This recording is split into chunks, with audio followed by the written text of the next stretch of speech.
Olá, bom dia a todos, bom dia Rio Grande do Sul, 11 horas e 34 minutos. Hoje é sexta-feira, dia 12 de junho. Veja agora os destaques de hoje.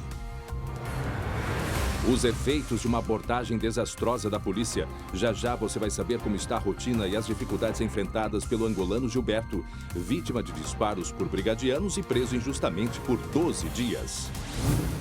Caso Rafael, exclusivo. O vídeo que o menino assassinado mandou para o Andrei, o melhor amigo, poucos dias antes de desaparecer. Uma prova emocionante de amizade. E você é alguém que sempre me fez bem. Alerta na saúde. Aumento da ocupação de UTIs por pacientes com Covid-19 preocupa o estado e a capital. Saiba o que pode fechar novamente.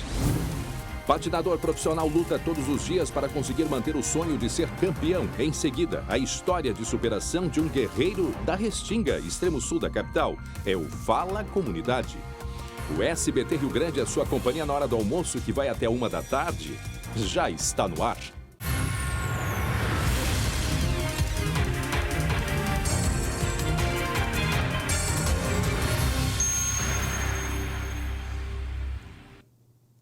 Onze horas e 35 minutos, atenção para esta imagem aqui. Olhem essa imagem. Você vai ver ainda hoje os detalhes desta perseguição na chegada à capital. Escutem o áudio. Achei o vagabundo aqui, ó, 2 vagabundos, ó, tô atrás dele, aqui na 448. Sabe que imagem é essa? Um homem que teve o caminhão roubado, ele foi atrás, chamou a polícia e ficou seguindo o caminhão.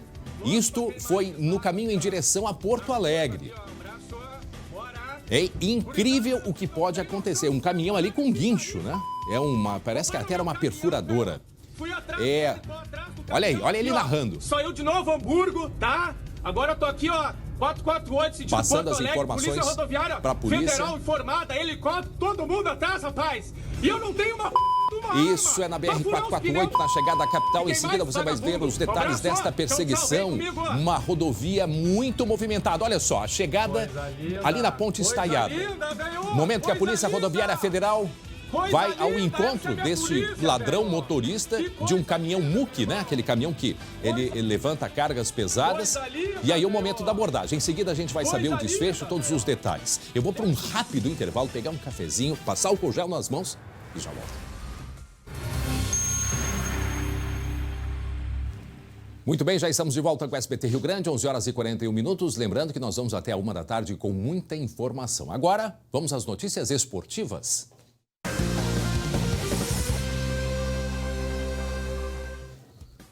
Para biscoitos, Zezé Carinho, que vem de família. Glauco Paz, olha só, mais um clube confirma a volta aos treinos. Mas o governo gaúcho pisou no freio para a retomada do futebol, não é mesmo? Glauco Paz.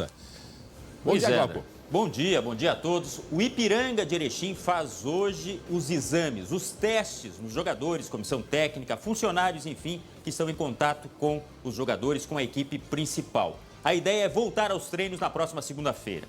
Só que, apesar da vontade dos clubes, o governo está na defensiva. Ontem, nas redes sociais, o governador falou sobre a possível volta do futebol. Vamos acompanhar. O nosso secretário de esporte está em contato com a federação.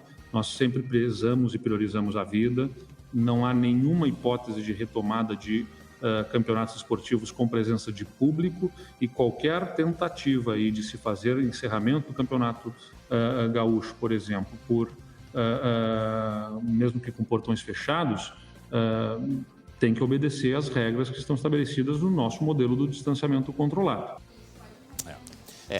Tem que ter cuidado. E principalmente agora, Glauco, que tanto o governo do estado quanto a prefeitura de Porto Alegre, hoje à tarde, por exemplo, o prefeito deve anunciar algumas medidas de restrição devido ao aumento no número de casos. Em seguida a gente vai detalhar mais sobre isso. Exatamente. E algumas pessoas, elas acham que nós já passamos pela pandemia.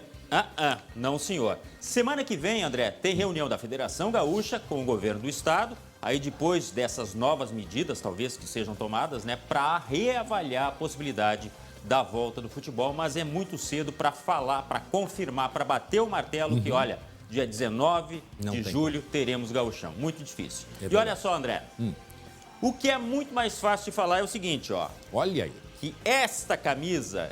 A do Grêmio já foi. Isso, a do Inter, o novo uniforme colorado pode ser seu. Mas para isso tem um desafio que a gente está propondo aqui.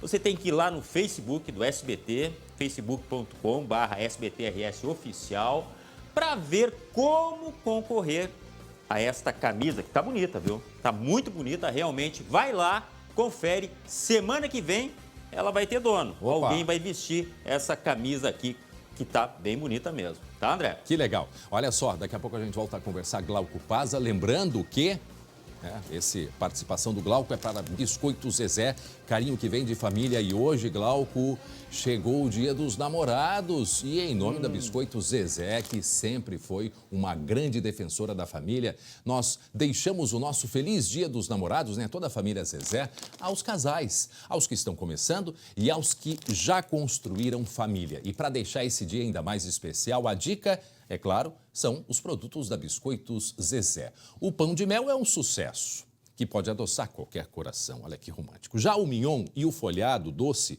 não podem faltar para aqueles casais que adoram tomar um bom chimarrão. Aqui nas minhas mãos, ó, o mignon. E nesse Dia dos Namorados, surpreenda quem você ama com os produtos da Biscoito Zezé. Carinho que vem de família. Aonde comprar? Entra lá no site biscoitozezé.com.br. Ali tem todos os locais de venda. E eu dou uma dica. Nesse Dia dos Namorados, hoje às 5 da tarde, prepare você, namorado, uma mesa para sua amada, né? Faça um chá das 5. Pega um chá mate, o chá preto, coloca um pouquinho de leite para dar uma pingadinha, que aí é o tradicional chá inglês. Então, impressione a sua namorada com os biscoitos Zezé. Se não der para fazer hoje, está trabalhando ou não pode, faz amanhã, vai estar o dia chuvoso, ou então mesmo no domingo. Biscoitos Zezé, carinho que vem de família. Muito bem, você vai ver ainda hoje os detalhes desta perseguição. Na chegada a Porto Alegre, atenção para esta imagem, em plena BR-448. Olha só a narração do dono deste caminhão, que teve o caminhão roubado. E olha só a perseguição. Já avisei a polícia rodoviária, parece que até helicóptero estão mandando. Tô aqui, ó, louco pra queimar esses vagos aqui, ó, na curva aqui, ó, o braço, ó, bora.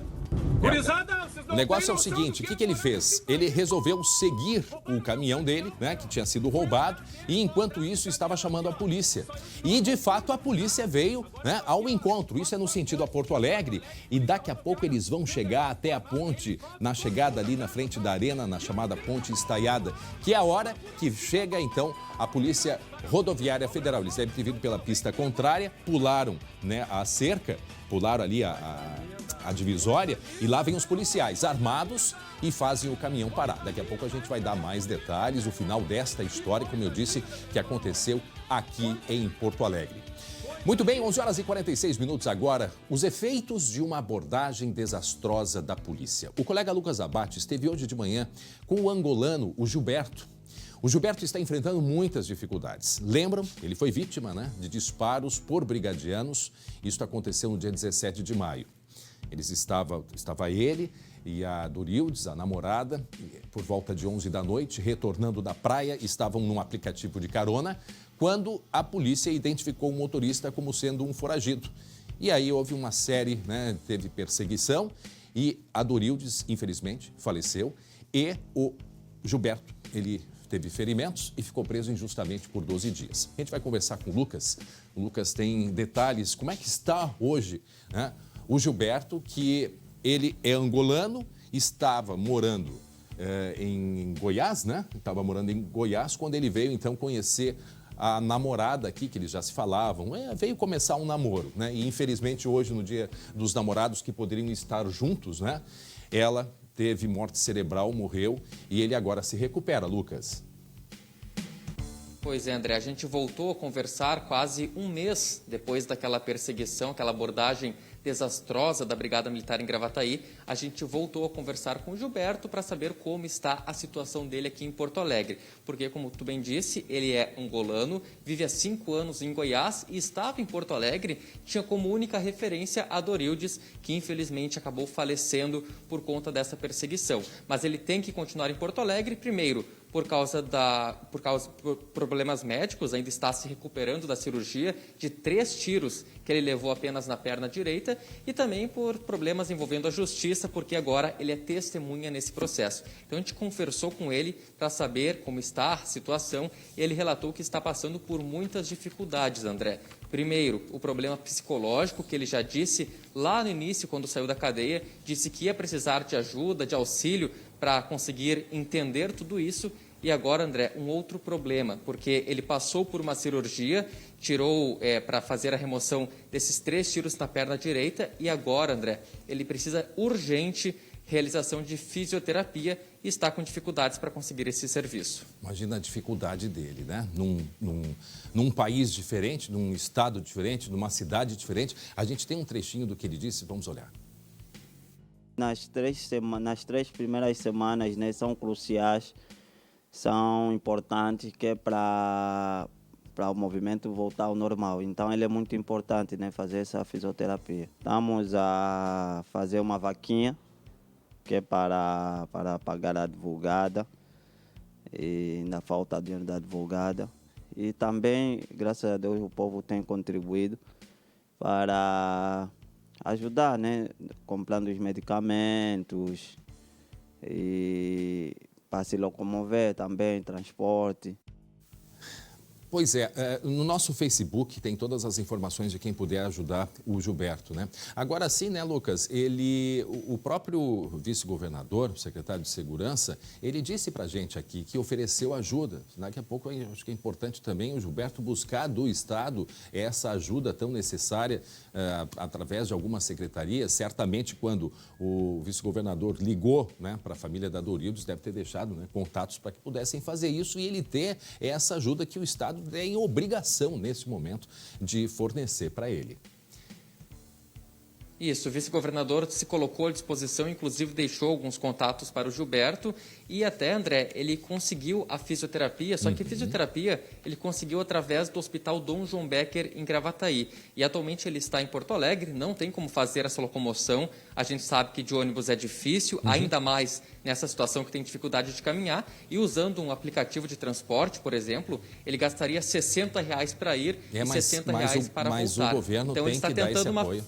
Tem que tentar esse apoio, tem que dar esse apoio para ele. Isso é essencial, né? É o mínimo que pode ser feito depois de tudo que aconteceu. Bom, ainda sobre esse assunto, nós falamos do motorista deste transporte de aplicativo de carona, Anderson, o nome dele, né? E tem toda aquela polêmica. Luiz Carlos, perdão. O Luiz Carlos, que é o motorista, que era o alvo, né, da Brigada Militar, ele disse que não estava armado e que não atirou. O que a gente tem novidade a respeito desse caso, Lucas? Pois é, até ontem, André, a gente trouxe a informação da perícia do exame residográfico que não constatou pólvora na mão do Luiz Carlos, que era o motorista foragido e que, segundo a Brigada Militar, atirou contra os policiais. E até por isso, a gente vai conversar com o doutor Alencar, advogado do Luiz Carlos, que vai nos dar mais detalhes sobre essa situação, André. Doutor, primeiramente, bom dia, obrigado por nos atender. Como é que a defesa recebe esse resultado do exame mostrando que não havia pólvora na mão do Luiz Carlos? Bom dia a todos que nos escutam, que nos assistem. O resultado da perícia só vem a corroborar o que o Luiz Carlos e que a sua defesa está dizendo desde o dia que ele foi preso perante a autoridade policial lá na delegacia de Gravataí. Desde o primeiro momento, o Luiz sempre negou que estivesse atirado, que estivesse andando, que estivesse com armamento, e por isso mesmo a sua defesa requereu lá na delegacia este exame, esta perícia residográfica nas mãos dele. E é interessante também deixar claro para todo mundo que desde o momento que ele foi preso, perto da meia-noite do dia 17, até o momento que foi realizada a perícia, logo depois do meio-dia do dia 18, ele esteve sob a custódia do Estado. E para quem conhece as delegacias, principalmente a lá de Gravataí, ele não teve acesso a qualquer tipo de higiene, que ele possa ter retirado esses indícios. Então, só vem corroborar com o que ele vem dizendo desde o início, né? Que ele não atirou, que realmente não estava armado. Doutor, o senhor atendeu o Luiz Carlos na delegacia logo após essa perseguição policial. O que ele relatou no dia para o senhor? Ele já desde o primeiro momento, ele nega veementemente, ele só dizia para mim, doutor, eu não atirei, eu só fugi, porque ele sabia que tinha um mandado de prisão em aberto contra ele e não queria ser preso. Doutor, eu entendo, só fugir, só fugir, não, ele fugiu, né? Que também é grave. Ele deveria, e essa é a pergunta que eu faço, por que ele não parou? Principalmente porque ele estava com pessoas que não tinham absolutamente nada a ver com ele, ele estava prestando um serviço, né? Não justificando a ação dos brigadianos, mas a história poderia ser muito diferente se ele tivesse parado e se entregado. Por que ele não fez isso? Com certeza, André. Ele errou neste ponto, ele confessa que errou, mas com medo de ser preso, né, ele resolveu, no momento ali, acelerar e realmente fugiu, o que causou, né, essa infelicidade toda aí. Lucas. André, o Luiz Carlos foi indiciado pela Polícia Civil por 3 tentativas de homicídio contra os policiais, os 3 envolvidos nessa ocorrência. E até queria questionar o doutor como é que a defesa está trabalhando para, de certa forma, retirar esse indiciamento. Quais são as provas, além da perícia, que a defesa está trabalhando neste momento? A perícia, para nós, vem de forma fundamental para dentro do processo, porque, como já dito, ela não tem outro qualquer indício que demonstre que o Luiz Carlos tenha atirado ou que qualquer um que estivesse dentro daquele veículo tenha atirado. Não estava nem armado. Não estava nem armado. Ele nega que aquele revólver apreendido lá estivesse com ele. Ele nega. Eu tenho uma pergunta para fazer, doutor. A defesa tomou... Eu tenho uma pergunta para fazer. Desculpa, agora, 11h55. Para quem está chegando agora, estamos conversando com o advogado do motorista daquele aplicativo de caronas que estava, né, levando na carona a Dorildes e o Gilberto, e depois a gente sabe da história de tudo o que aconteceu. Então, para quem está chegando agora, estamos conversando com o advogado deste motorista que afirma, né, que ele não estava armado, porque a alegação dos soldados é que ele atirou contra. A pergunta que fica, esta arma é de quem? Já se fizeram um rastreamento sobre esta arma, doutor? André, eu não tenho esta resposta. O que a gente pode afirmar pelo Luiz Carlos é que ele nega, né, que a arma seja dele e que ele tenha atirado. Agora, a propriedade dessa arma e como ela apareceu na ocorrência, o Ministério Público, a Corregedoria da Brigada Militar, que vai dar essas respostas aí. Lucas. André, até sobre a arma, no primeiro depoimento dos policiais, eles disseram que essa arma foi apreendida junto com o Gilberto. Depois eles acabaram mudando de versão e disseram que a arma estava próxima ao local onde o Gilberto estava. E uma informação muito importante que foi repassada ontem pela doutora Ana Conrad, que defende o Gilberto, acompanha o Gilberto nessa situação, é de que ele, em momento algum, visualizou essa arma no local do confronto. Então, é mais uma informação que se soma junto com esse resultado da perícia, que, claro, a gente sabe, é uma perícia, é uma prova, mas, como disse o próprio Instituto Geral de Perícias, não pode ser analisada isoladamente, precisa estar dentro de um contexto para servir como uma prova determinante se ele atirou ou não contra os policiais. Tá bem, tá certo então. Obrigado, Lucas, obrigado ao advogado por prestar com a gente aí esses esclarecimentos. Só me confirma o nome do advogado, por favor. Agradecer ao advogado do Luiz Carlos, que era o motorista, doutor Alencar, né? Doutor Alencar, obrigado pela participação com a gente. E daqui a pouco a reportagem, então, nós detalhando como está a situação do Gilberto, deste angolano, que vive momentos, imagine só, ele veio para passar um final de semana, aconteceu tudo o que aconteceu, perdeu a namorada, ficou ferido, 12 dias preso injustamente e agora precisando aí responder ainda as questões da investigação e cuidar da saúde dele na nossa página no Facebook, tem todos os detalhes também para quem quiser colaborar. Gente, eu recebi agora da meteorologista Estael Cias, sabe qual é a temperatura nesse momento em Campo Bom, no Vale dos Sinos?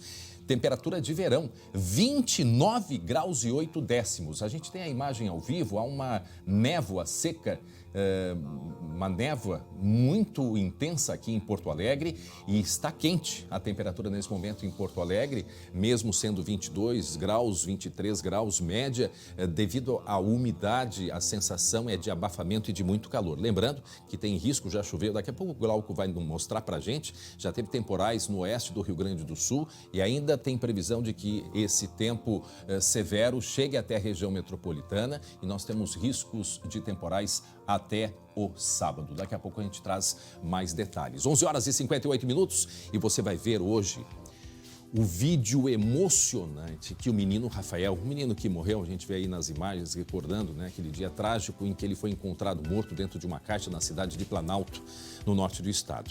Mas a gente vai mostrar o vídeo que esse menino Rafael mandou para o amigo Andrei.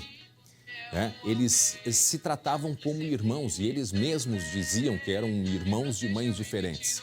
E eles eram muito parceiros, eles eram muito fiéis um ao outro e eles trocavam, né, como carinho de irmão, demonstrando toda essa lealdade e essa amizade. A gente vai mostrar, eu estive lá na cidade de Planalto, conversando com ele, com a família do menino Andrei, e depois então a gente vai mostrar um pouquinho mais do que disse o Andrei sobre essa relação e como era o Rafael, e mostrar esse vídeo que a letra que eles escolheram de amizade deles, ela fala muito, e é o que o Rafael tem feito, né? Tem feito hoje, o Andrei tem feito para o seu amigo Rafael. Ele está preservando, está trazendo à tona, mostrando quem era, né, o menino Rafael. E mais do que isso, que a letra diz, eu vou manter, né, a fidelidade, a amizade, mesmo não estando distante. Vejam só, a letra assim, ela fala algo muito forte entre eles. Muito bem, daqui a pouco a gente traz então a reportagem. 11 horas, meio-dia em ponto. Agora, atenção, o pai do menino Rafael está fazendo uma vaquinha online. Este garoto que a gente mostrou, que morreu lá em Planalto, no norte do estado, está fazendo uma vaquinha para pagar as despesas do funeral. O Glauco Paza tem informações sobre esta campanha aí que está sendo feita, né, Glauco? Pois é, André. Quem quiser colaborar pode ir lá, por exemplo, no Facebook do SBT, Facebook do SBT RS Oficial, para conseguir informações, porque essa vaquinha deve ir até o dia 6 de julho. No Facebook você tem as informações para qual finalidade o pai do Rafael precisa desse dinheiro. Olha só, os gastos com o enterro do Rafael foram feitos através de um empréstimo. Ele precisa pagar esse empréstimo agora e esse dinheiro serviria para isso. O menino Rafael foi enterrado lá no jazigo que é da família, em que está enterrada inclusive a mãe do Rodrigo, ou seja, a avó do Rafael, e esse local precisa de conserto também, e para isso serviria esse dinheiro para a família Vinks. Ou seja, parece que essa história tão triste tem um capítulo novo a cada dia, né? Até o dinheiro para pagar o funeral ainda é necessário. Que coisa, né, André? Não, e eu conversei também com a tia-avó desse menino, que eles estão fazendo também uma campanha para lápide, né? Para deixar um local em memória ao menino Rafael. Então, na semana que vem a gente vai falar mais sobre isso também. A mãe do Andrei, junto com essa tia-avó, estão liderando uma campanha para que se faça um local em memória, em homenagem a ele. Lembrando, né, Glauco, que ontem nós conversamos com o delegado Joébert Nunes e ele confirmou. Provavelmente na semana que vem deve então ser realizada a reconstrução, a reconstituição do crime, que segundo, né, a mãe falou para a polícia, se entregou dizendo que ela deu o remédio para o menino e que o menino morreu e aí ela arrastou até a casa ao lado e colocado dentro dessa caixa. Então a polícia vai agora reconstruir, né, todos esses passos. Se aguarda a presença dela, mas é uma opção também da defesa de que ela não participe. Nós não temos ainda, claro, a confirmação de que ela vá, mas seria importante para se detalhar, porque a polícia, Glauco, tem muitos questionamentos ainda a serem respondidos, como disse ontem o delegado Joébert. Então, por isso que vai ser importante esta reconstrução. Inclusive, está sendo construído, né, costurado um boneco com peso, tamanho, todas as características do menino Rafael, para que seja feita, então, essa reconstituição aí. E a possibilidade de participação do irmão, né, do meio-irmão, que também era uma pessoa que estava na residência, que conhecia muito bem como era o dia a dia do Rafael, sabia a disposição das coisas dentro da casa, Só que ele é menor de idade, então tem todo esse cuidado, toda Exato. essa questão que envolve também a parte jurídica de um menor de idade participar. E eu imagino o abalo emocional também Exato. que isso causa. Né? Não, e ele foi já chamado, né, foi dada a orientação para esse rapaz que fez 17 anos e meio, né, ali a morte do irmão. Ele vai ter que, porque a casa já foi muito mexida por dentro, então ele vai ter que colocar as coisas nos lugares, já que ele morava na casa, conhecia a casa, vai recolocar para que possa então depois ser feita esta reconstituição, que a gente fala em reconstituição, mas a polícia chama em, não é reconstrução, ainda é um termo parecido, né? É a reconstituição dos fatos, né? É tentar que ela mostre passo a passo. Tentar deixar o mais fiel possível Exatamente. aquilo que aconteceu, né? É impossível fazer tudo da mesma forma, é claro. Eu não estou falando de matar mais alguém, logicamente. As pessoas, de repente, vão elocubrar. Mas as coisas exatamente como aconteceram, mas o mais próximo daquilo, né? Exatamente. E baseado nos depoimentos, tanto dela como de todas as pessoas arroladas nesse inquérito, nesse processo, testemunhas, e a partir disso, né, fazer a reconstituição, a reconstrução, ou seja, ela mostrar passo a passo como tudo aconteceu, porque é nesse momento que se faz essa reconstituição que começam a aparecer, né, ou as confirmações ou as contradições. Então, por isso que é feito, e querem escolher justamente pelo próprio horário, deve ser no horário da madrugada, noite e madrugada que isso aconteceu. Então, esse deve ser também um cuidado que a própria polícia deve ter, para que, por exemplo, há muito tempo não tem luz nessa rua, nessa esquina, pelo menos uma luz forte que tinha, segundo os moradores da casa com quem eu conversei, a casa da esquina onde estava a caixa com o corpo do Rafael, disseram, há muito tempo essa luz está apagada. Então, até isso é um cuidado importante, porque é muito escuro ali. E eu fui à noite, é muito escuro. Agora, quanto é importante o trabalho da perícia, né? Verdade. Porque as dúvidas são tantas, são tão grandes, que os laudos, enfim, podem desvendar várias questões em relação a este caso. E certo. O delegado falou, eles estão à espera dos laudos para ter mais detalhes, para ter uma luz um pouco mais, né? Um pouco maior na elucidação desse caso. E daqui a pouco, então, a gente volta a falar, mas aí vamos mostrar o lado do menino Rafael, a relação de amizade que ele tinha com o menino André. Em seguida, a gente mostra para vocês. Muito bem, agora meio-dia e 5 minutos, olha só essa. Bandidos são presos em Porto Alegre depois de levarem um caminhão. Isto foi no Vale dos Sinos e eles vieram para Porto Alegre. Luciane Com mantém as informações desta perseguição em plena BR-448. Oi, Lu, boa tarde.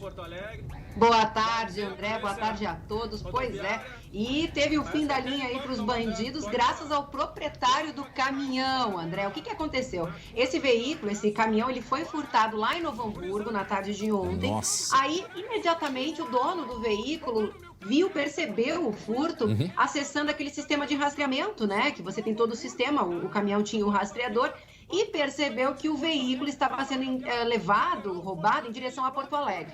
Ele imediatamente ligou para um 191, que é a emergência da Polícia Rodoviária Federal, alertou sobre o furto do veículo, né? Disse onde é que estava naquele momento o caminhão, pegou o carro próprio e também foi em direção atrás dos bandidos para tentar recuperar esse caminhão. As imagens que a gente está rodando aí foi ali na BR-448, já pertinho, já de Porto Alegre, né? E aí o proprietário conseguiu, né, localizar o caminhão, ficou ali atrás dos bandidos para não perder ele de vista. Começou, enfim, uma perseguição, era o proprietário, a PRF. Vamos dar uma olhadinha aí no que o proprietário falava ali enquanto ele estava perseguindo o caminhão. Vamos dar uma olhada. Sentido Porto Alegre, já avisei a polícia rodoviária, parece que até helicóptero estão mandando. Tô aqui, ó, louco para queimar esses vagos aqui, ó, na curva aqui, ó, abraço, bora. Gurizada, vocês não têm noção do que é morar nesse país. Roubaram meu caminhão, velho. Fui atrás dele, tô atrás do caminhão aqui, ó. Saiu de Novo Hamburgo, tá? Agora eu tô aqui, ó, 448, sentido Porto Alegre, Polícia Rodoviária Federal informada, helicóptero, todo mundo atrás, rapaz. E eu não tenho uma arma pra furar os pneus e queimar esses vagabundos. Abraço, tchau, vem comigo. Esse é o perigo, né, Lu? Porque assim, ó... Esse é o perigo. Já é um procedimento que tem que se ter... É que é difícil a gente dizer isso, né? Quando tu tem um bem teu roubado, tu tá vendo o teu carro Claro, saindo. ali na hora, né? Com a cabeça quente, é óbvio. Mas o procedimento Mas imagina ali o procedimento que ele fez, ter comunicado logo à polícia que teve uma habilidade, a Polícia Rodoviária Federal, de parar esse motorista, porque poderia ter troca de tiros. Imagine uma troca de tiros em meio a essa movimentação toda. E aí, quando é que foi que a PRF interceptou, né? O caminhão foi ali, pertinho já na ponte estaiada, ali da bem em cima, chegando acho que é bem em Porto cima. Alegre, ali pertinho da arena, exatamente. A PRF chegou, realmente um helicóptero da Polícia Rodoviária Federal ajudou nessa perseguição a localizar, né? O caminhão, eles já pararam, apontaram a arma, imediatamente o caminhão parou e aí os dois bandidos que estavam ali dentro, os dois ladrões, foram presos em flagrante e levados, conduzidos para a polícia. O proprietário comemorou muito, né? Imagino. O final feliz dessa história, dessa perseguição, conseguiu recuperar o veículo. E até porque, né, André, esse caminhão é aquele muque. Sim. Né? Ele é tipo um guindaste, mas é extremamente caro, André. Ele pode chegar aí no mercado a mais de 300 mil reais. Não sei o valor desse aí, né, em questão. Tem aí uma variação de preço. 12h e 9 minutos, para quem está chegando agora, a gente conversa aí com a Luciane Coman sobre o roubo deste caminhão que aconteceu, vejam, em Novo Hamburgo, no Vale dos Sinos. Esse motorista, né, o dono do caminhão, percebendo o roubo, né, conseguiu seguir o caminhão ao mesmo tempo. Avisou todo mundo que ele podia, Lu. Avisou todo mundo que ele podia. Gente, isso aconteceu ontem à tarde. E olha só, saíram de Novo Hamburgo até Porto Alegre, dá cerca de 45 quilômetros. Então, ele andou mais de 40 quilômetros perseguindo o caminhão, certamente com todo cuidado para não se aproximar, porque podiam estar armados, podiam atirar. E aí, na chegada a Porto Alegre, então, a polícia fez a interceptação com toda a habilidade possível. A pergunta que a gente faz, né, Lu? O que eles pretendiam com este caminhão? Será que este caminhão seria usado para um outro crime? Ou só seria vendido? Porque, olha só, a gente vê roubarem de tudo. Agora, um caminhão muque, que é um caminhão que levanta peso, nos faz pensar que daqui a pouco eles tinham alguma outra intenção para usar este caminhão, Lu. Olha, André, não é de hoje, viu, que há aí um mercado de furto e roubo de máquinas, por exemplo, até máquinas agrícolas, máquinas usadas em obras, caminhões, porque são realmente muito valiosos, né? Então não é de se surpreender, não. Não sei se daqui a pouco não iriam clonar essas placas, daqui a pouco tentar fazer uma venda assalto, aí no roubar um cofre, sei lá, vai saber, né? Ou para levantar para conseguir ter acesso. Com placa fria, né? Também, tentar passar adiante. Também. Mas faz a gente pensar nessa possibilidade também, de que poderiam usar para um outro tipo de crime cuja força seria importante e necessária. Agora é um ladrão motorista de caminhão. Não sei se ele tinha habilidade. Tem uma hora que a gente vê que ele vai meio para a direita, tá certo que a 448 não é uma pista muito retinha. Mas não sei se ele tinha muita habilidade não para dirigir um caminhão, que era um perigo também, porque tem uma hora que ele vai ali para a direita. O caminhão chega a dar uma saída. Ele estava tocando, né, André? Estava tocando com aquele caminhão. É um caminhão pesado, né? Um caminhão pesado. Aquele caminhão. E aí ele vai andando. Vamos ouvir mais um pouquinho o que disse o dono do caminhão, desesperado, falando, avisando os amigos, avisando todo mundo. Coisa aí o momento. Linda! Coisa linda, velho! Coisa linda! Coisa linda! Coisa linda! Essa é a minha polícia, velho! Aí, que coisa linda, meu irmão! Olha aí. Coisa. Comemorando. Coisa linda, velho! Coisa linda, velho! Agora. Desce do caminhão, vagabundo! Aí, gurizadinha. É um alívio, né, André? Um alívio para recuperar, né, o caminhão. Não é todo mundo que consegue. Não, exato. E assim, ó, ele manteve a distância do caminhão. Isso que é importante, né? Porque, imagina, Lu, eles podiam atirar contra se perceber. Não sei se eles perceberam que o dono do caminhão estava seguindo eles. Talvez nem tenham percebido. Então, ele manteve essa distância. Imagina a vontade dele de segurar esse motorista aí. De se botar para cima, né? E comemora, né? Comemora ali a ação da polícia. Porque depois, o que ia acontecer? Aí poderia ser um problema. A gente não sabe que rumo ele tomaria o caminhão. Se ele ia pegar ali para Castelo Branco, se ele ia em direção à vila ali do lado do Grêmio, ou se ele ia fazer o retorno para voltar ali para a BR-290, né? A gente não sabe qual era o rumo desse caminhão.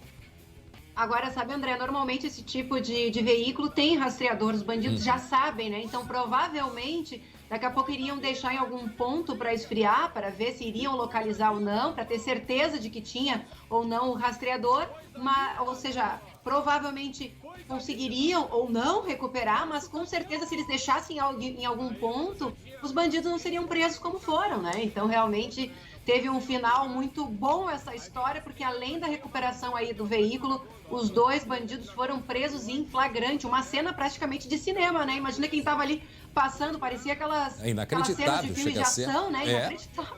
Não, inacreditável, porque está chegando agora 12h13, um caminhão que foi roubado em Novo Hamburgo, vem em direção a Porto Alegre pela BR-448 e o dono do caminhão conseguiu perceber o que estava sendo roubado. O que ele fez? Veio atrás com o carro, foi seguindo e avisando amigos e a polícia.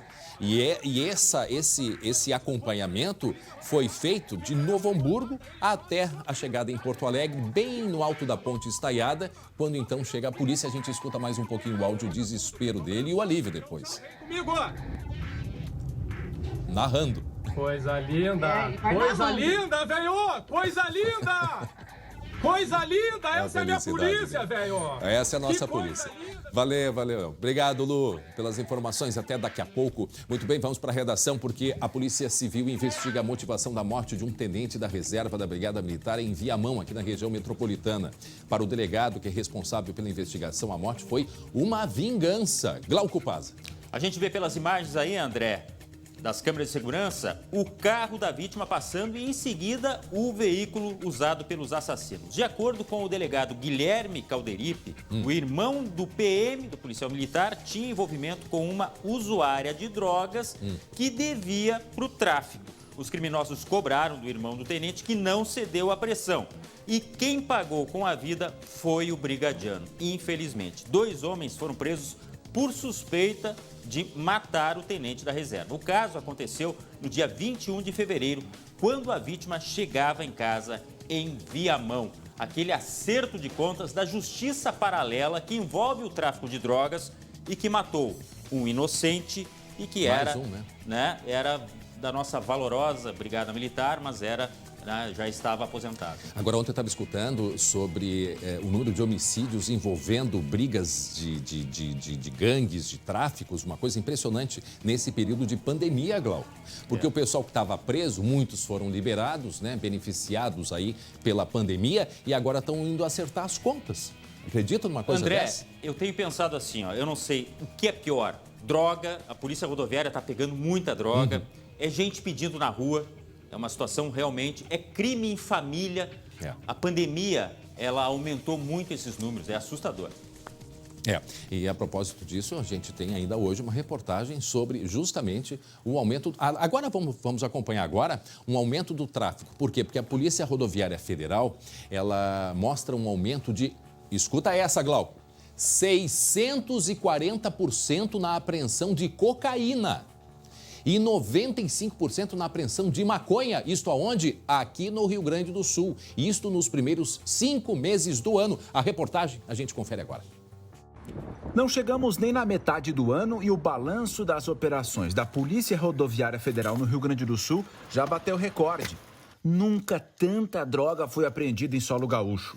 Em comparação ao ano passado, os números são assustadores. E o que surpreende ainda mais é a criatividade de quem faz o transporte dos entorpecentes. Recheados. Um dos casos foi em Alegrete, na BR-290. Um motorista foi flagrado levando 17 quilos de maconha e cocaína no tanque de gasolina de um Vectra. Em Marques de Souza, perto de Lajeado, 3 homens foram presos com 500 quilos de maconha em um carro roubado. Os números de janeiro a maio são quase 8 toneladas de maconha apreendida, mais de 1 tonelada de cocaína e cerca de 4.800.000 maços de cigarro contrabandeados. Além das drogas e do cigarro contrabandeado, a PRF prendeu quase 1.500 pessoas, recuperou 94 armas de fogo e quase 5 milhões de reais em dinheiro sem comprovação de origem. Não para por aí, viu? 680 mil dólares também foram achados. Esses números são resultado de um trabalho de integração com agências e de investimento em tecnologia e capacitação. Hoje, as atividades da Polícia Rodoviária Federal, quando das abordagens, são realizadas orientadas por inteligência.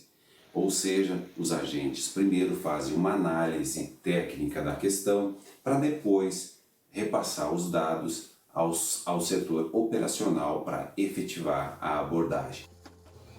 Agora, Glauco, vai entender, isso desde o início, quando liberaram cerca de 4 mil presos por causa da pandemia, que estavam no grupo de risco, qualquer um imaginava o que a polícia já alertou na época. Fiquem atentos a partir de agora.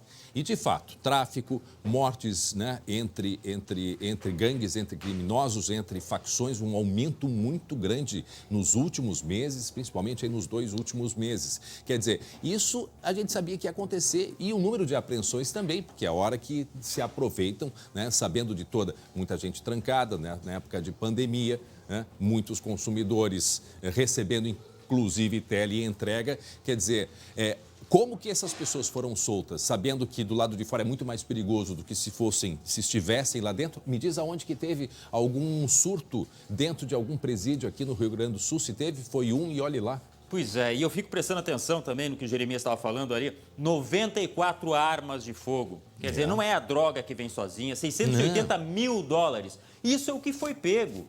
Tem coisa que não foi pego. Imagina o que movimenta né? de dinheiro. Agora, uma coisa é certa. Inteligência se combate com inteligência. Porque esses bandidos, esses criminosos, são muito inteligentes. Você viu aí, André? Onde eles guardam a droga, que artifícios eles usam para poder burlar a lei. Então, é claro que a polícia tem que acompanhar no mesmo ritmo. Inteligência se combate com inteligência. Parabéns à polícia, que continue assim, né?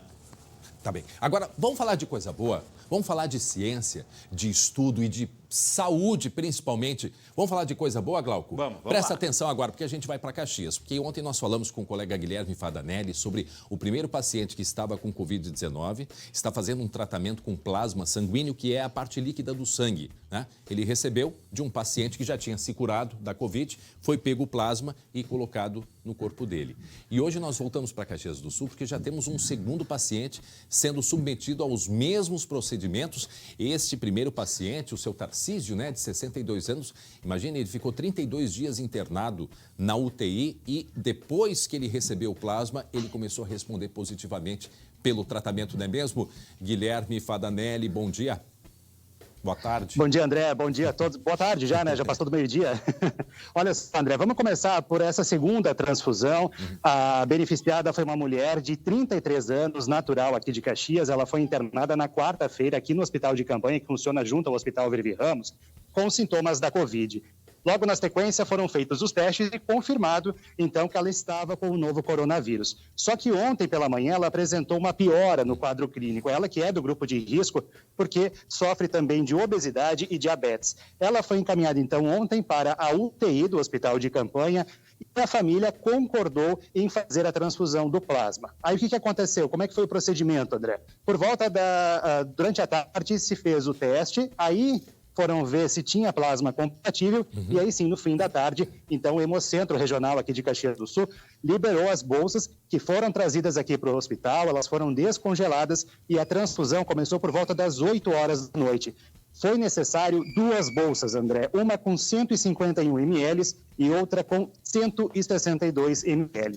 Conforme o boletim médico, o procedimento ocorreu dentro do normal, nenhum problema, nada de rejeição, então deu tudo certo. Agora, então, é aguardar como é que essa paciente vai responder a esse tratamento. Guilherme. E só para a gente atualizar... Oi.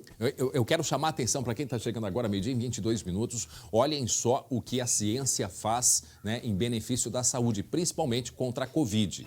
É uma prática inédita no Rio Grande do Sul, né? Existem vários tipos de tratamentos e experimentos, mas este tratamento com plasma, ele tem se mostrado muito benéfico. Inclusive, tirou um paciente que estava há 32 dias na UTI em coma, ele se recuperou, este senhor, e ele vem a cada dia se recuperando, né? Mesmo que seja lento, mas ele já acordou do coma, ele reconheceu o filho e continua nesse processo de melhora.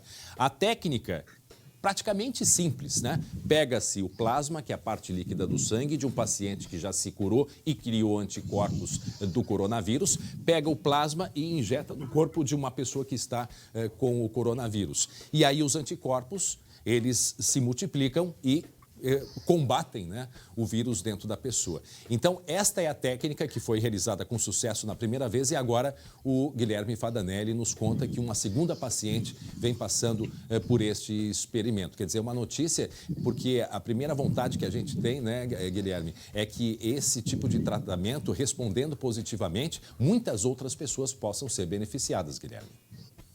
Exatamente. E aí, como eu ia trazer agora, André, os dados do primeiro paciente, para a gente complementar tudo isso que tu nos trouxe de informação, porque ele vem apresentando melhoras diárias. Depois da aplicação do plasma, então, a partir do terceiro dia, ele já teve a melhora respiratória. Na terça-feira, reconheceu o filho que fazia uma visita à UTI. E a boa notícia agora, André, a nova notícia, é que ele completou 24 horas respirando sem ajuda de aparelhos, sem a ventilação mecânica. Então, esse foi um outro grande avanço. Eu conversei agora pela manhã com o filho dele, o Anderson, que até conversou com a nossa equipe nas matérias que mostramos ontem, e o Anderson disse que a família está muito confiante, está esperançosa e que agora aguarda, então, essa evolução do quadro clínico dele para que ele possa ir para o quarto e aí sim comemorar, então, essa recuperação desse paciente. Mas daqui a pouco, André, eu volto para falar com a equipe médica para a gente conhecer um pouquinho mais sobre a técnica que foi aplicada nessa segunda paciente. Porque tem uma pergunta, Guilherme, que todo mundo se faz nesse momento. Se está dando certo, o negócio é a gente começar a fazer mais vezes, em mais pacientes. Essa pergunta certamente tu vai fazer depois para os médicos para a gente. Obrigado e até daqui a pouco então. E enquanto isso, nós vamos olhar o número, né, o quadro do coronavírus aqui no Rio Grande do Sul. Vamos dar uma olhada, tem um sinal de alerta, né? Tem um sinal de alerta que a gente vai falar daqui a pouco. Olha só, um aumento de 552 no número de pacientes, chegando a 14.168, com 323 mortes. Foram mais 7 nas últimas 24 horas. Nós temos esse número aqui, que é um número que chama bastante atenção, a taxa de ocupação de leitos na UTI em geral, 71,3%. Eu peço a atenção de todos, por quê? Porque hoje à tarde, tanto o prefeito aqui de Porto Alegre, Nelson Marquesan Júnior, quanto o governo do estado, o governador Eduardo Leite, estão preparando ações que a gente deve ter aí nas próximas horas. Hoje, num tweet, o prefeito de Porto Alegre já disse, vai precisar aumentar o distanciamento. Então, nós devemos ter algumas regiões, tem a região de Porto Alegre, tem a região de Canoas, tem a região de Novo Hamburgo, no Vale dos Sinos. A gente percebe muito aqui na região metropolitana um número muito grande de pessoas contaminadas. Então, acendeu a luz vermelha e a gente aguarda, como eu disse, para as próximas horas em Porto Alegre e amanhã, na definição das bandeiras, algumas cidades que estarão passando para a bandeira vermelha. Vamos dar uma olhadinha no quadro de sintomas da Covid. Ele está um pouquinho mais abaixo. A gente vai descer até lá, porque uma coisa que é importante, hoje o governador Eduardo Leite disse, as pessoas, elas estão aqui. As pessoas, não é porque está sendo feita a liberação que o vírus está indo embora. Não, as pessoas ainda precisam manter aqueles cuidados básicos. Sobre os sintomas apresentados, nós temos aqui, febre com 37%, tosse, ontem ela estava em primeiro lugar e continua, 43%, dor de garganta, 24% dos pacientes, dificuldade respiratória, dispneia, 19% e outros ou assintomáticos, 74%. Aqui inclui aqueles que não sentem cheiro, não sentem gosto ou aparentam manchas vermelhas pela pele. Então, está dado o sinal vermelho, vamos aguardar mudanças, portanto, nas bandeiras a partir de amanhã aqui no Rio Grande do Sul e restrições certamente que virão aqui em Porto Alegre. Muito bem, meio-dia e 27 minutos agora. 26, meio-dia e 26 minutos. Você vai ver ainda hoje aqui no SBT Rio Grande. Exclusivo. A prova de amizade do menino Rafael para o companheiro, o Andrei.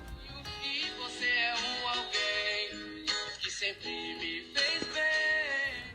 Um vídeo emocionante. Enviado pouco tempo antes do Rafa desaparecer e ser morto na cidade de Planalto, no norte do estado. E a luta de um guerreiro da Restinga. Em meio às dificuldades da pandemia, ele não desiste do sonho de ser campeão mundial de patinação. Já, aqui no SBT Rio Grande. E olha só, a colega Lu Coman manda aqui para mim agora uma mensagem. Falamos há pouco, né, sobre essa transfusão de plasma, né, de pacientes já curados da Covid em pacientes que estão hospitalizados caso de Caxias do Sul, acho que é um caso bem emblemático, né? O paciente ficou 32 dias na UTI em coma e se recuperou, começou a se recuperar depois de receber o plasma. Outros hospitais estão aderindo, inclusive o Hospital de Clínicas de Porto Alegre deu início à pesquisa que utiliza o plasma do sangue de pacientes curados da Covid-19 para combater o novo coronavírus. Em seguida, também o colega Lucas Abate vai dar mais informações a respeito disso. Vamos falar da previsão do tempo, gente. Previsão de temporal, calor, agora quase 30 graus no Vale dos Sinos. Os detalhes a gente vai ver agora.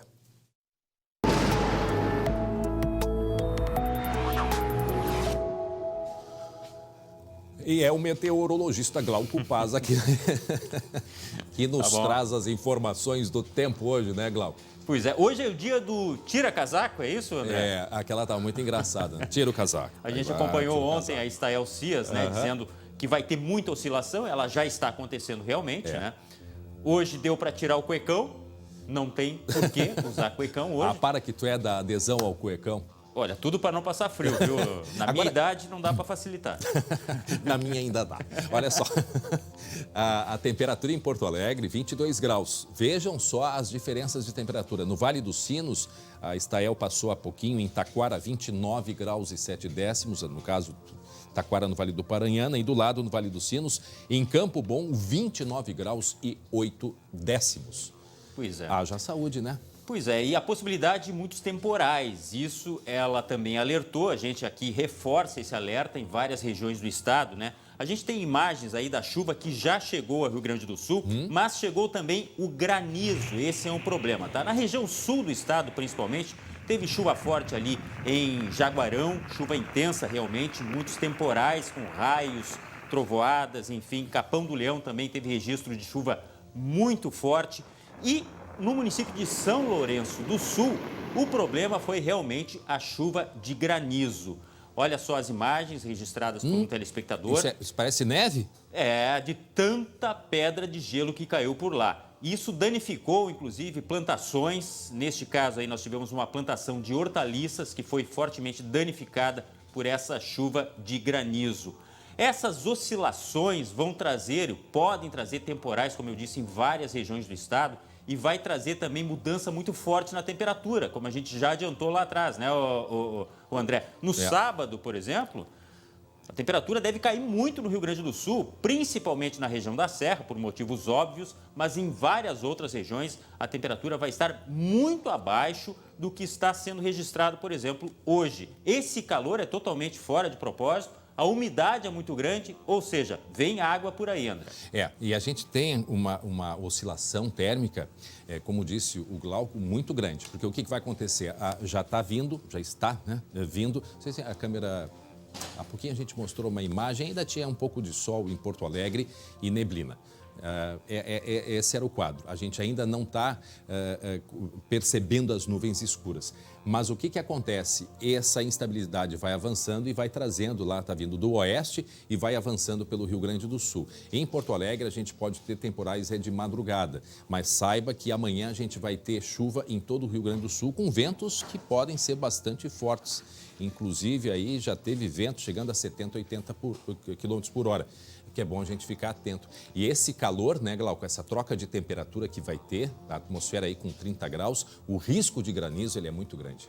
E a gente nota na própria casa, né, essa mudança, porque as paredes estão úmidas, né? Um alerta que vem também lá de Pelotas, as instituições responsáveis pelo monitoramento estão acompanhando, porque a chuva muito forte em pouco tempo ocasiona muitos alagamentos e as bombas de drenagem precisam atuar, então, para evitar problemas maiores. E isso acontece lá em Pelotas, acontece em vários outros lugares, aqui em Porto Alegre também. Não é raro a gente sair na rua e não conseguir andar de carro, né, André? Agora a pena que o volume de chuva para nós aqui na capital não vai ser tão grande como acontece no sul do estado. A barragem lá de Santa Bárbara, em Pelotas, que abastece, essa sim vai conseguir se recuperar um pouco depois de Está sendo monitorada, viu? Porque foram 75 milímetros em Pelotas só durante a noite e até uma parte da manhã. Quer dizer, o que ontem estava com escassez de água, hoje é um perigo. E vale o alerta para quem viajar para a zona sul do estado, que for pegar a estrada, essa região aí tem muitos açudes, então é muito fácil que a estrada fique coberta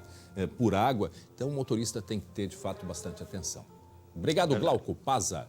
12h32, voltamos a falar sobre o caso do angolano e da Dorildes, né, a perseguição da Brigada Militar que teve em Gravataí no dia 17 de maio. E o final da história, né, a morte de uma costureira, a Dorildes Laurindo, que morreu por causa de um tiro, e o namorado dela, o angolano Gilberto Almeida, que foi baleado e preso injustamente durante 12 dias. E ele está precisando de ajuda. Vejam só. A dificuldade para caminhar é consequência da abordagem desastrosa da Brigada Militar em Gravataí há quase um mês. Gilberto foi atingido por 3 disparos apenas na perna direita. Segundo os médicos, a cirurgia foi um sucesso, mas agora ele precisa de fisioterapia para recuperar completamente os movimentos. Nas 3 primeiras semanas, né, são cruciais, são importantes, que é para o movimento voltar ao normal. Então, ele é muito importante, né, fazer essa fisioterapia. Gilberto e a namorada, Dorildes Laurindo, contrataram um aplicativo de caronas para um passeio ao litoral, mas não contavam que o motorista fosse um foragido por tentativa de feminicídio. Na volta para casa, foram abordados pela Brigada Militar, que atirou contra os ocupantes do veículo e feriu gravemente o angolano e a namorada. Dorildes ficou paraplégica e faleceu depois de 18 dias na UTI do Hospital Dom João Becker, em Gravataí. Gilberto ficou 12 dias preso injustamente como suspeito. Os 3 PMs envolvidos estão afastados das atividades. Um deles, o soldado Regis Souza de Moura, responde a outros 3 processos na Justiça por violência em abordagens. Longe da terra natal e de Goiás, onde vive há 5 anos, o angolano ainda não pode voltar para casa, onde mora com a irmã, e, por enquanto, contorna a saudade com chamadas de vídeo.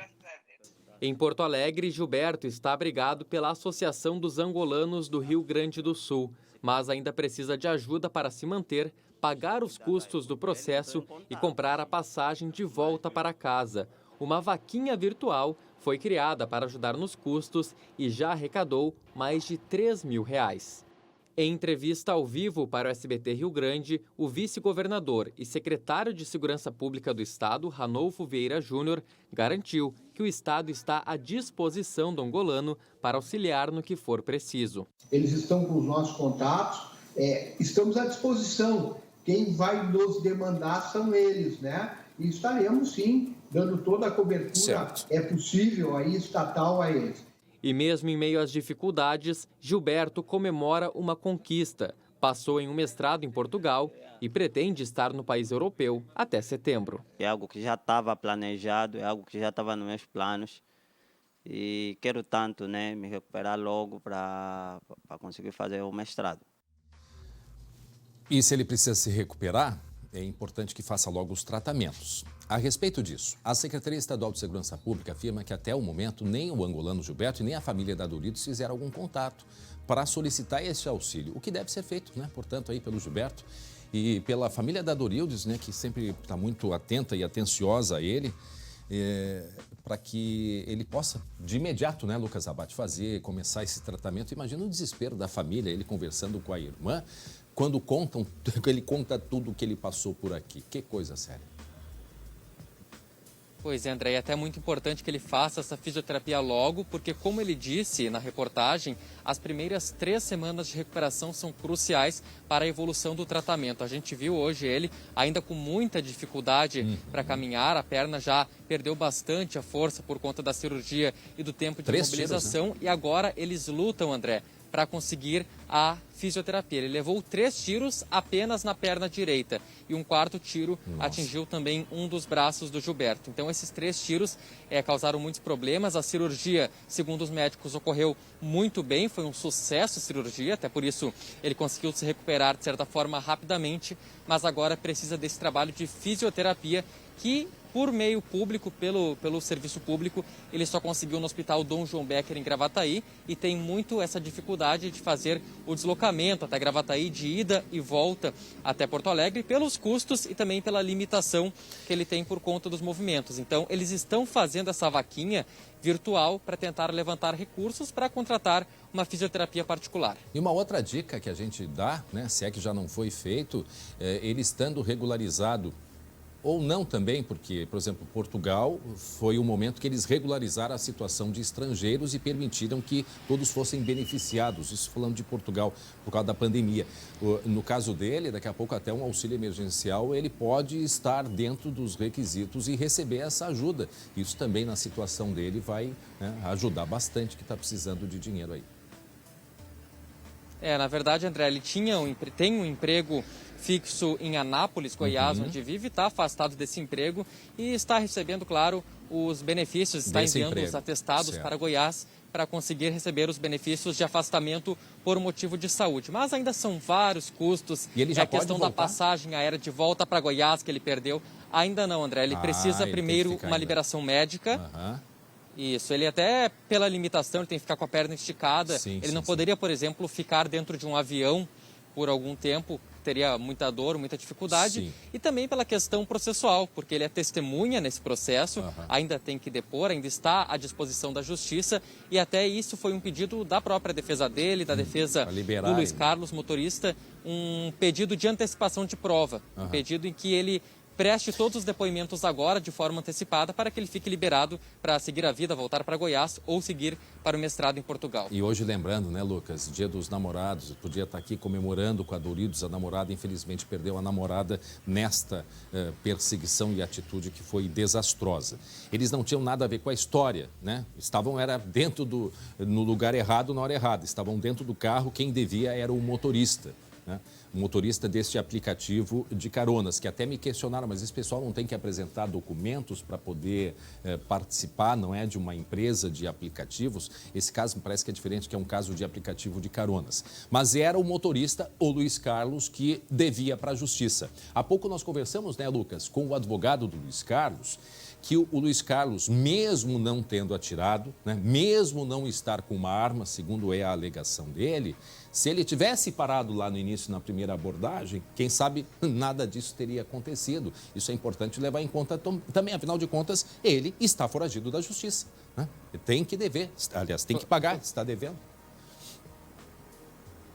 Claro, até foi a alegação que ele disse para a defesa que fugiu porque sabia que estava com esse mandado de prisão por tentativa de feminicídio e acabou não parando nessa primeira abordagem da Brigada Militar. Mas a todo momento, segundo a defesa, ele disse que não estava armado e que não atirou contra os policiais. Até tem essa perícia indicando que não tinha resíduo de pólvora na mão dele. E se soma a isso o depoimento do próprio Gilberto, que disse na Corregedoria da Brigada Militar que em momento algum viu qualquer arma, qualquer revólver na cena onde aconteceu esse confronto. E segue, portanto, agora, mas na Corregedoria, né, a investigação do procedimento destes 3 policiais que mudaram a versão. Primeiro disseram que tinham atirado neles, depois disseram que não. Quer dizer, tem uma série de contradições e segue a investigação, né, na Corregedoria da Polícia, né, Lucas?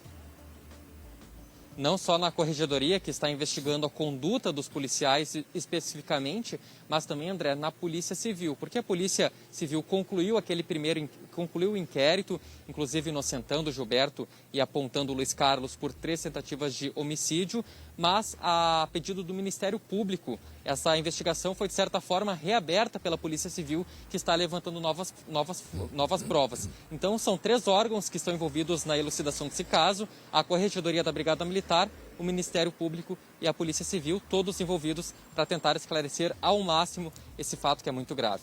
Muito bem, obrigado Lucas Abate pelas informações, 12h41. Atenção, voltamos a falar do caso do menino Rafael, lá de Planalto, no norte do estado. No início da semana, nós mostramos uma conversa emocionante com o Andrei, né? O Andrei, que é o melhor amigo do Rafa. Depois que foi ao ar, ele entrou em contato, né, comigo e mandou pra gente um vídeo belíssimo que ele recebeu do amigo, o Rafael. E é o que você vai ver, então, a partir de agora.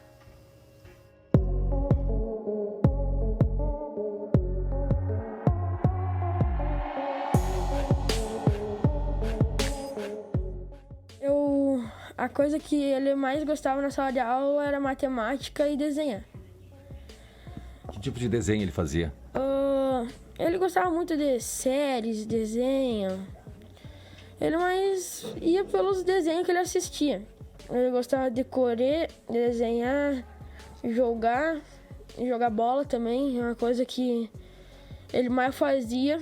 Só que como ele era meio pequenininho, ele tinha medo, né, de se bater com alguém. Aí ele usava mais a velocidade. Ele falava que queria passar de ano, obviamente, e pro futuro mais grande dele, ele queria morar com uma casa de amigos. Para todo mundo ele falava que o sonho dele um dia era se tornar profissional no Free Fire, até porque uma vez teve um time que queria ele, que viu ele, e ele não foi porque ele não quis deixar nós. Eu acho que é uma amizade que não tem como se comparar a outra amizade. E pra mim hoje ele é um anjo. O Andrei me dizia assim, mãe, eu tenho uma árvore da amizade.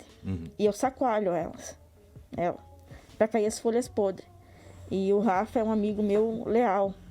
Até eu tenho um vídeo que ele mandou pra mim que a mãe viu que... Eu ouvi palavras ditas com carinho, de que na vida ninguém é feliz sozinho. E você é um alguém que sempre me fez bem, me protegeu e me tirou. Tem muita pessoa que vem ser amigo. Eu tenho sorte de ter um amigo verdadeiro. Quando todos se forem, eu vou estar lá com você. Amigos até depois do fim. Olha só, eu sei que o Andrei deve estar nos assistindo sim, junto com a família dele. Andrei, eu quero dizer uma coisa para ti, e que serve para todos nós. Mesmo muitos de nós, né, a gente não ter conhecido o Rafa, e apesar do que aconteceu com ele, eu tenho certeza que todos ficamos felizes em saber que o Rafa viveu um dos sentimentos mais nobres e mais raros nos dias de hoje, que é o da amizade, o amor verdadeiro. Amizade verdadeira entre irmãos, como vocês assim se referiam um ao outro, né? Irmãos de mães diferentes. E você, André, está cumprindo agora que o Rafa é um anjo, né? Aquela promessa que está na letra da música. A letra da música Valeu, Amigo, né? É tema dessa amizade de vocês. Vou correr por você até o fim. Mantendo assim viva a presença dele e o sentimento de justiça. Então, quero agradecer mais uma vez, Andrei, a família, o Andrei que tem uma estrutura familiar muito bacana, a Jaqueline, que é a mãe, o Claudinei, o pai, o Cristiano, o padrasto, né? Então, assim, muita força nesse momento que a gente pôde conhecer uma amizade verdadeira e leal. Andrei, beijo grande para ti, tá bom? Muito bem, vamos mudar de assunto, agora faltando 15 para 1. Atenção, em Porto Alegre, 60% dos leitos de UTI reservados para pacientes do coronavírus estão ocupados.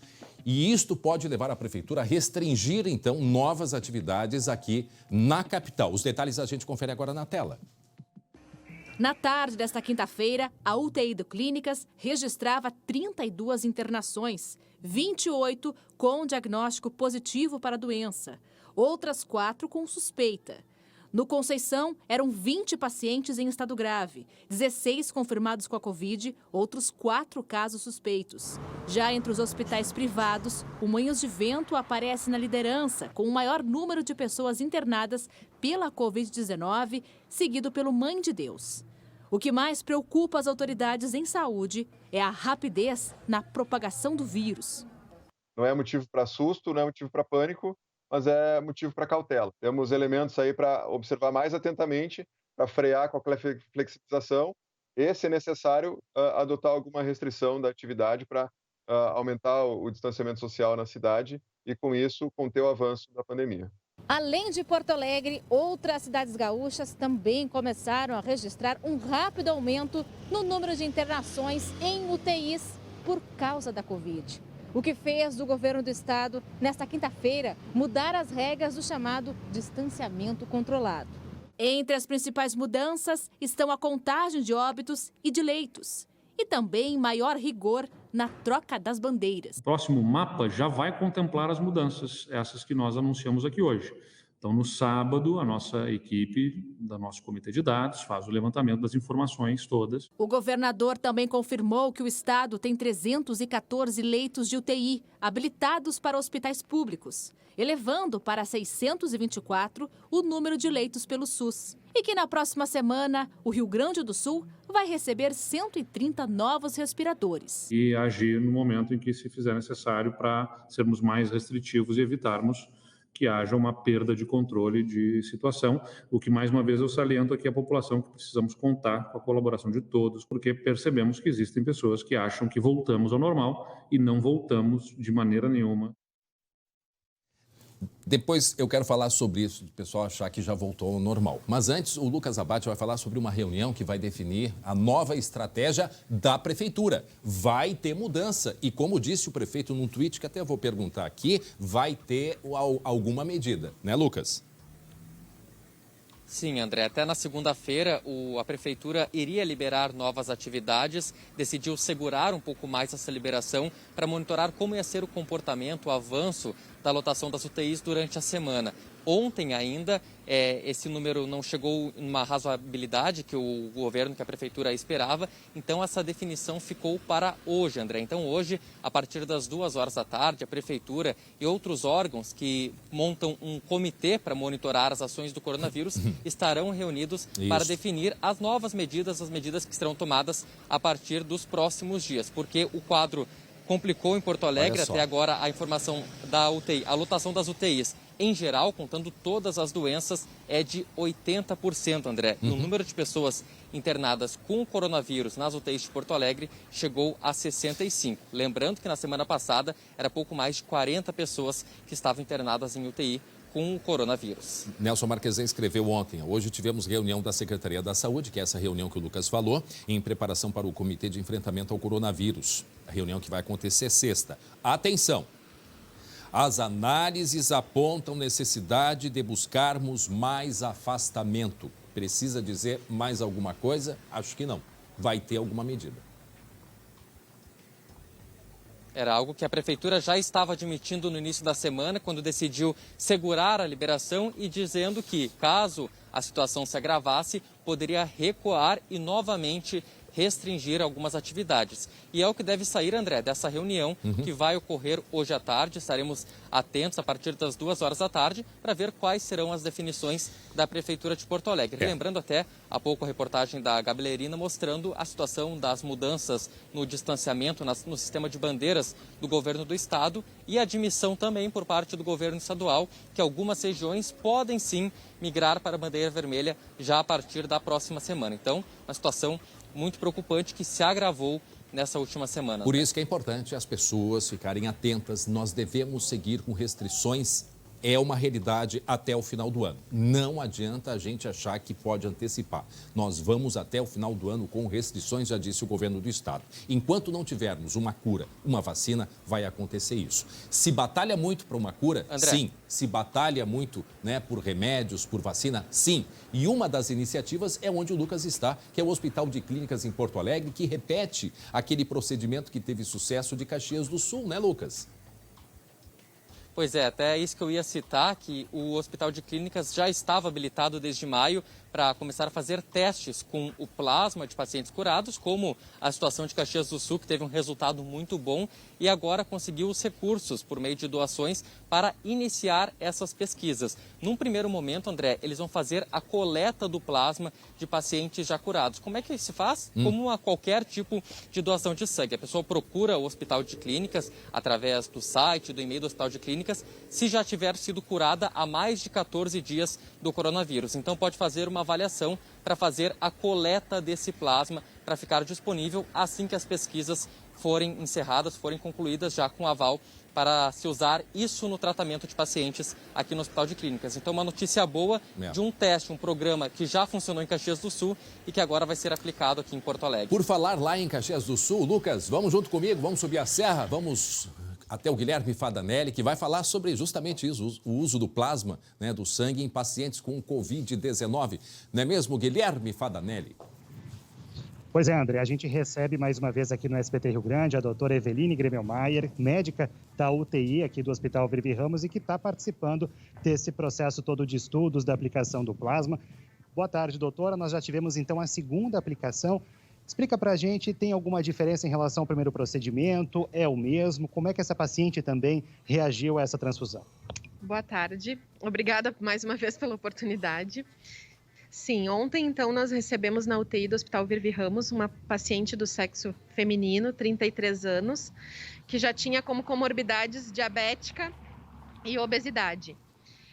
Então, ela confirmou, positivou na quarta-feira à noite, quando ela internou no hospital de campanha aqui do Virvi, e ontem ela foi transferida para a UTI por insuficiência respiratória.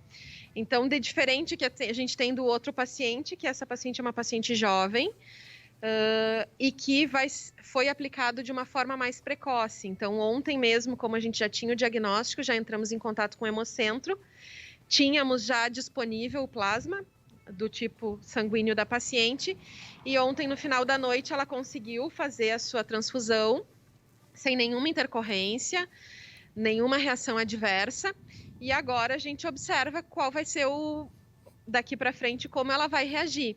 Importante destacar que nesse primeiro momento ela não apresentou piora no quadro desde a chegada na UTI. Se isso é atribuído ao plasma, não tenho como afirmar, mas já é uma grande coisa neste momento.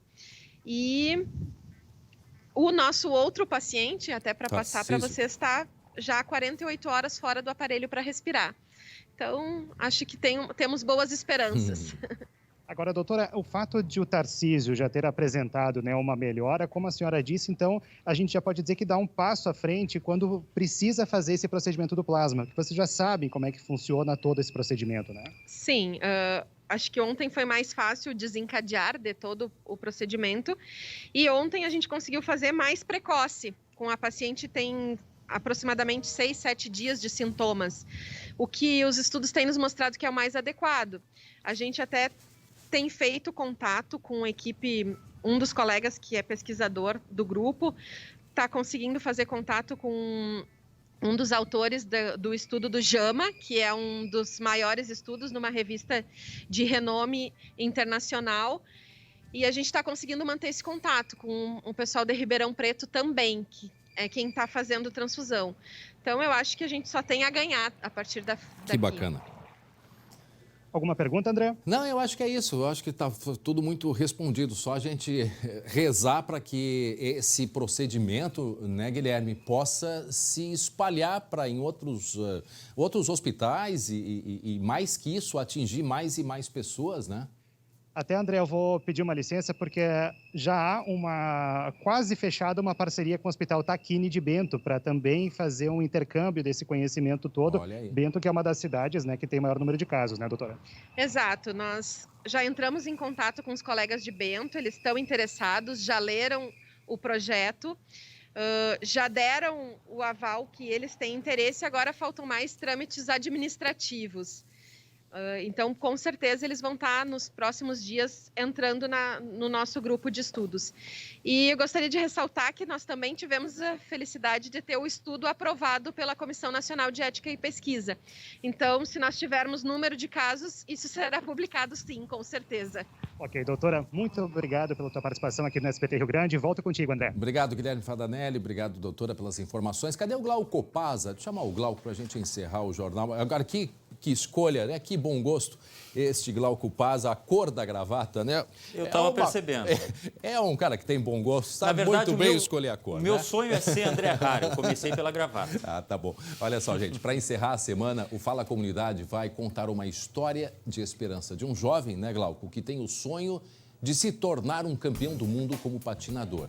E ele enfrenta muitas dificuldades todos os dias. Para conseguir treinar a patinação, né? Você pensa que ele vai desistir? Não. Ele nem pensar numa coisa dessas. Com todas as dificuldades, ele está lá, todo dia se dedicando. Confere aí.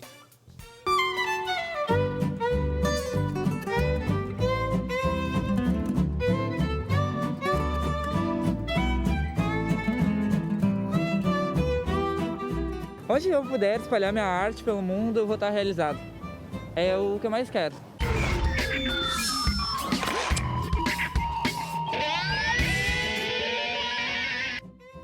E o Fala Comunidade de hoje vai contar a história do Homero. Ele tem 18 anos, é morador do Barro Vermelho, na Restinga, e é patinador. O seu grande sonho é ser campeão mundial. Com a função do isolamento, as quadras se fecharam, né, Homero?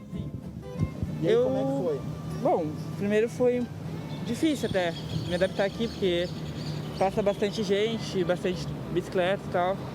E assim, às vezes eu acabo me desconcentrando, mas mesmo assim... Eu gosto da vibe daqui, na real eu gosto da usina, de tudo aqui. E, bom, patinar aqui é uma das coisas mais gostosas pra mim, particularmente. Quando eu tô triste, quando eu tô feliz, eu gosto de vir aqui me expressar. Mas qual foi o motivo que fez com que tu viesse treinar aqui? Mais por conta da pandemia. Fechou as quadras, começou a ficar difícil até. E eu não tenho condições de pagar um ginásio. E olha só, e ele também, tu é campeão. Diz aí os campeonatos que tu é vencedor. Open de Capão da Canoa, de 2016, e o Mercosul de 2018. Eu conheço o Homero desde bem pequenininho. E desde essa época, ele é um menino com um mundo dentro dele. Um mundo de sonhos, de dedicação e de muita, mas muita criatividade. Ele vem pra mim com ideias maravilhosas e com coreografias prontas que só precisam ser lapidadas.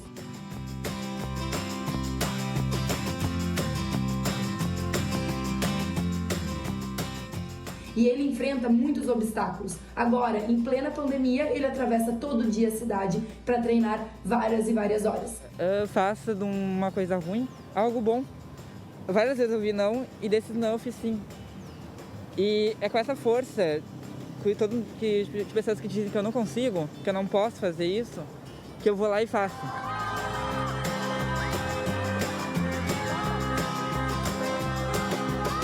Mas eu fico feliz por ver que eu não sou mais um número. Que eu sou alguém, mas que eu sou alguém diferente. Fico orgulhoso de mim. Esse é outro que é um exemplo, porque ele atravessa a cidade todo dia e olha, e ele tem assim, ele tem técnica, né? O Glauco que tem uma expertise no esporte aí. Não, e é um esporte bem difícil de treinar, porque não é em qualquer local, né? Agora, o que ele falou aí é um exemplo para todo mundo, viu? Vai lá e faz. Tem muita gente que vai dizer, não pode, você não é capaz. Não, vai lá e faz. Que baita exemplo, hein, André? Transforma, como a gente mostrou, o ruim em bom, ou seja, um cara positivo. É assim, de pessoas assim, que o Brasil precisa, né? De pessoas que pensam para frente, com técnica, com toda a dificuldade, tá ali. E olha, ele vai longe, hein, Glauco? Parabéns. E vai longe até porque tem rodinhas, viu, André? Mas parabéns, vai longe pela disposição. Isso aí, dedicação e tudo mais. Glauco Paza, ficamos por aqui. Bom final de semana a todos. Um feliz dia dos namorados, a todos os namorados. E a gente volta na segunda-feira. Até lá.